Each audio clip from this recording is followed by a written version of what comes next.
अपना नाम बता दीजिएगा। मेरा नाम डॉक्टर गोपाल प्रसाद अधिकारी। ये जो आप संस्था देख रहे हैं ये ट्रस्ट रजिस्टर्ड ट्रस्ट है, जो कि भारत सरकार में जो चिट फंड सोसाइटी है और नेपाल सरकार का जो संस्कृति मंत्रालय है, ये दोनों देश में रजिस्टर्ड ट्रस्ट है। इसका पूरा नाम जो है श्री साम्राज्येश्वर पशुपतिनाथ महादेव मंदिर तथा धर्मशाला संचालक समिति ट्रस्ट ललिता घाट वाराणसी के नाम से रजिस्टर्ड ट्रस्ट है। अब जानना चाहेंगे जो ये मंदिर है पशुपतिनाथ जी का, वो ऐसा ये 1843 में बना हुआ है। नेपाल के राजा थे, वो यहाँ आकर के रहे और काशी का महत्व तो बहुत बड़ा है पूरे विश्व में। जिसमें पाणि जी ने तो लिखा है काशते प्रकाशते इति काशी, जहाँ से हमारी जो पूर्व संस्कृति है, जो विद्या है, इसका जो प्रकाशन होता है, वो सारा विश्व को जो ज्ञान देता है वो काशी है। और नेपाल के जो राजा जो थे, रणबहादुर शाह करके राजा थे, वो यहाँ आ करके जो काशी में जो सिद्धेश्वर महाराज जो थे उनसे उन्होंने दीक्षा लेकर के संन्यास ग्रहण करके उन्होंने ये मंदिर को बनवाया, ये धर्मशाला बनाया, बगल में राधाश्वरी मठ जो है उनको उन्होंने बनवाया। और इस तरह से नेपाल और भारत का एक तरह से सोचिए ये सांस्कृतिक धरोहर जो है ये। और यहाँ आज भी नेपाल के बहुत से विद्यार्थी यहाँ आते हैं, हम लोग उनको आवास के लिए, रहने के लिए निःशुल्क व्यवस्था उपलब्ध कराते हैं। हमारे यहाँ जितने भी इस समय 15 विद्यार्थी हैं और वो संस्कृत का अध्ययन करते हैं, वेद पुराण इतिहास उपनिषद ये सब का अध्ययन करते हैं। और कुछ माताएं हैं, पहले तो 18-19 थी, इस समय लगभग 15 माताएं हैं। वो अपने जीवन का अंतिम क्षण जो है काशी में बीते, ऐसा इसी भावना से वो जो है सो यहीं काशी में रह करके भगवत भजन करती हैं। नेपाल के हैं, कुछ आसाम के भी हैं, ज़्यादातर नेपाल के हैं। और हमारा जो ये संस्था जो है ये रजिस्टर है और हमारे संस्था के संरक्षक भारत के लिए जो नेपाल के राजदूत हैं वो पदे ने इसके संरक्षक हैं और सरकार के द्वारा ही संचालित है। हम लोग कार्यकारिणी जो समिति हम लोग इसका संचालन करते हैं। बाकी कोई भी कार्य होता है नेपाल सरकार। मंदिर से कहा जाता है ऐसा है कि पशुपतिनाथ मंदिर जो काठमांडू में है वो ज़रा बृहत आकार में है, लेकिन उसकी जो बनाने की जो शैली है जिसको पगोड़ा शैली बोलते हैं, उसी शैली पर यह मंदिर बना हुआ है। ये थोड़ा लघु रूप में है, लेकिन इसकी जो डिज़ाइन है वो सेम पशुपतिनाथ का ही 2 कॉपी है।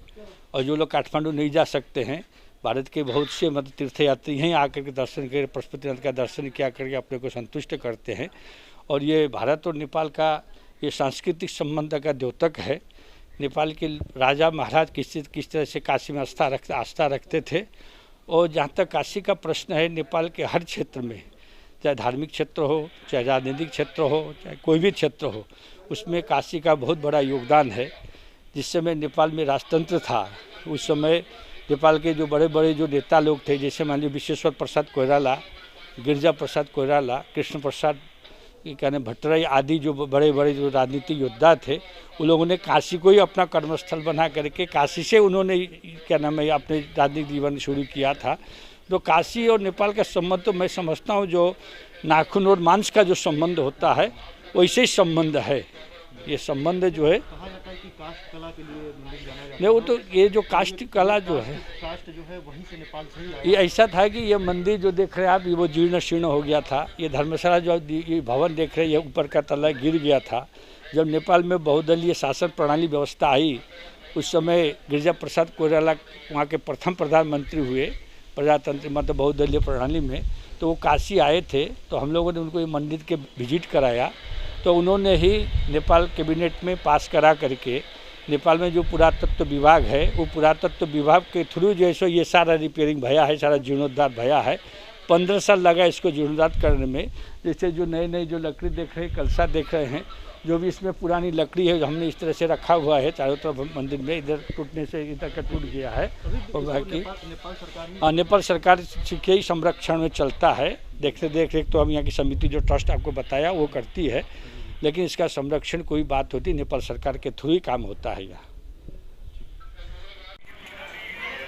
हाँ सर, आज नेपाली मंदिर पे किस तरह का फोर्स लगाया गया है, क्या इसका कारण था? सुरक्षा की दृष्टि से 2 दिन में कुछ घटनाक्रम उपलब्ध हुआ था। उसके यहाँ पे मंदिर सुरक्षा, मंदिर में रह रहे छात्र और मंदिर ट्रस्ट के अधिकारियों की सुरक्षा के लिए यहाँ 1 दरोगा 2 सिपाही मंदिर की तरफ से लगाया गया है। साथ ही हमारे चौकी इंचार्ज समेत मैं तो बेमासूल रहती इसके दिन में 2-3 बार चेक करते हैं, हमारी फोर्स आती है ताकि इनके साथ कोई अपनी बात ना हो। क्षेत्र में सतर्कता बरती जा रही है। सर देखा जाए तो 2 दिन 3 दिन के अंदर ये जो घटना घटी है इस पे प्रशासन टाइट है, अगर आगे भी कोई घटना घटती तो क्या एक्शन लिया जाएगा? अब घटना घटने की उम्मीद नहीं है क्योंकि इतनी कार्रवाई हो चुकी है कि अब घटना नहीं घटेगी। जो भी क्या अराजक हैं सब गिरफ्तार हो गए हैं, कुछ बच्चे हैं उनकी गिरफ्तारी हो रही है। ये वीडियो जो वायरस हुआ है, महन जी क्या बोले इसके विषय में? महन जी को थोड़ा सा ये था कि यहाँ कोई ना बात हो, इसको दृष्टिगत हमारी परसों ही बात हुई थी इनसे। हम लोग परसों से यहाँ फोर्स लगा दिए हैं रात से, और इसीलिए लगाया कि यहाँ कोई अप्रिय बात ना हो और यहाँ लोगों की सुरक्षा रहे।